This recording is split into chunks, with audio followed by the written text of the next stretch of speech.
Baik, bismillahirrahmanirrahim. Izin memperkenalkan diri terlebih dahulu. Perkenalkan, izin memperkenalkan diri terlebih dahulu. Perkenalkan, nama saya Rafa Juwina Gunawan dengan NIM 240100028 dari Prodi Bimbingan Konseling Fakultas Ilmu Pendidikan IKIP Siliwangi.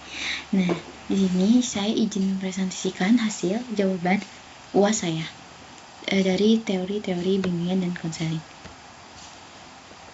Nah, tugasnya itu mengusung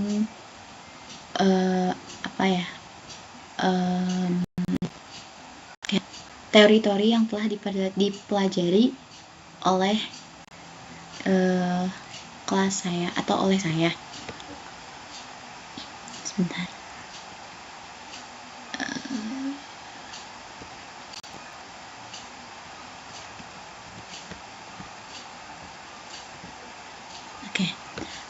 Pertama, tugasnya itu disuruh untuk memilih teori siapa yang kalian suka, dan di sini saya akan mengusung teori Abraham Maslow karena saya menyukai teori dari Abraham Maslow ini.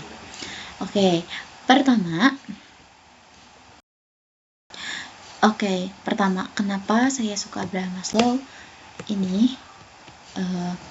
Maslow itu adalah teori humanistik.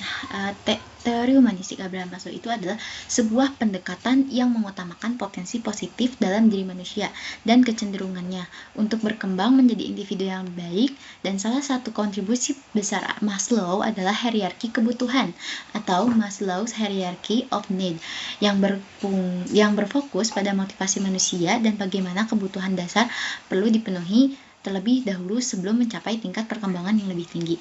Nah, jadi kenapa Maslow? Karena Maslow ini tuh memanusiakan manusia, teman-teman. Nah, jadi bukan berarti saya bilang kalau teori-teori lain tidak memanusiakan manusia, tetapi saya lebih suka Maslow karena lebih memanusiakan manusia.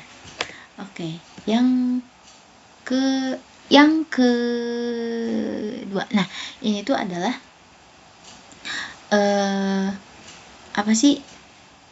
ini tuh piramida hierarki kebutuhan Maslow. Nah, pertama tuh kan di sini tuh ada fisiologis kan. Nah, jadi konsep dalam teori humanistik Maslow itu, Maslow berpendapat bahwa manusia itu memiliki kebutuhan yang berurutan, dan untuk mencapai kesejahteraan dan pengembangan diri, seseorang itu harus memenuhi kebutuhan dasar terlebih dahulu, teman-teman. Nah, jadi di sini tuh kan ada fisiologis atau kebutuhan fisiologis. Nah, kalian tahu kan kebutuhan fisiologis manusia itu apa?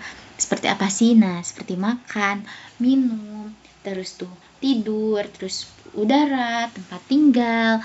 Nah, jadi Maslow itu tanpa pemenuhan jadi menurut Maslow itu tanpa pemenuhan kebutuhan fisiologis itu, individu itu nggak dapat berfungsi gitu dengan baik atau fokus pada kebutuhan yang lebih tinggi kayak gitu.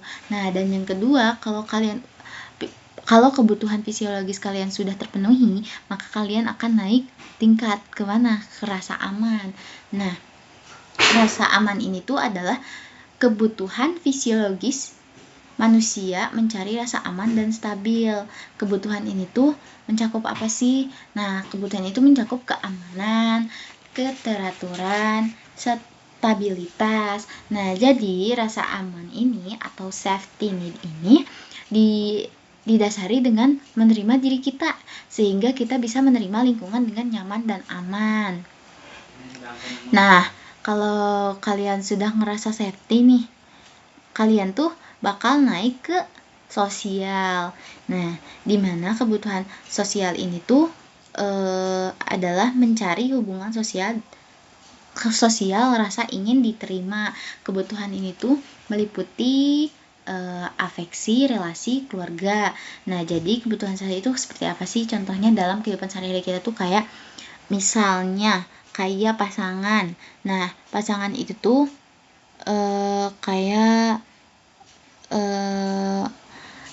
jadi itu tuh kebutuhan suatu kebutuhan gitu kan, seperti pasangan, terus orang tua, terus rasa ingin dicintai dan rasa ingin diberi kasih sayang. Nah, itu kalian udah termasuk ke sosial. Nah, kalau kalian intinya jadi misalkan kalian berantem nih sama pasangan. Nah, terus kalian tuh nggak bisa toksik lah intinya tuh. Nah, jadi gini, intinya tuh sesuatu yang toksik itu belum bisa menerima diri kita atau belum safety. Jadi kalau kalian belum ngerasa masih belum safety, kalian tuh belum bisa naik ke tingkatan sosial ini, teman-teman.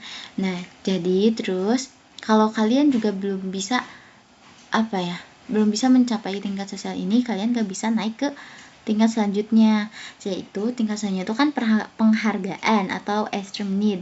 Nah, penghargaan ini tuh individu rasa ingin dihargai gitu oleh orang atau memiliki rasa harga diri yang positif. Nah, kebutuhan ini tuh meliputi apa sih? Pencapaian, status, tanggung jawab, reputasi, dan lain-lain. Nah, jadi intinya tuh kita tuh butuh pengakuan gitu, rasa ingin diakui. Nah, atau di sini tuh tanggung jawab berarti rasa percaya diri. Nah, kalau kalian udah di tahap ini, maka kalian bisa naik ke aktualisasi diri, di mana aktualisasi diri ini tuh adalah puncak dari hierarki kebutuhan Abraham Maslow. Nah, kebutuhan ini itu untuk menjadi diri sendiri dan mengembangkan potensi penuh kebutuhan aktualisasi diri ini meliputi apa aja sih? Nah, pengembangan diri, pemenuhan ideologi, terus pencapaian tujuan hidup yang lebih tinggi, mengembangkan kreativitas sama bakat, mencari makna hidup, mencapai kebahagiaan, kedamaian batin. Nah, jadi intinya tuh kalau udah di aktualisasi itu dimana kita ngerasa udah nerima diri kita nih, mau baik buruk pun. Nah, jadi kalau kalian udah bisa menerima diri, maka berarti kalian udah mencapai aktualisasi diri ini. Nah, jadi karakteristik orang yang mencapai aktualisasi diri itu menurut Maslow tuh menggambarkan orang yang telah mencapai aktualisasi diri.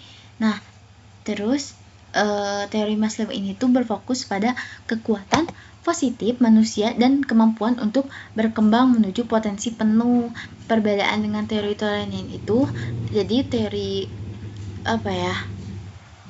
teori yang lain itu lebih menekankan pada konflik internal dan ketidakseimbangan, sedangkan teori humanistik Maslow itu berpendapat bahwa manusia pada dasarnya berusaha untuk mencapai kebaikan dan kehidupan yang lebih bermakna. Nah, jadi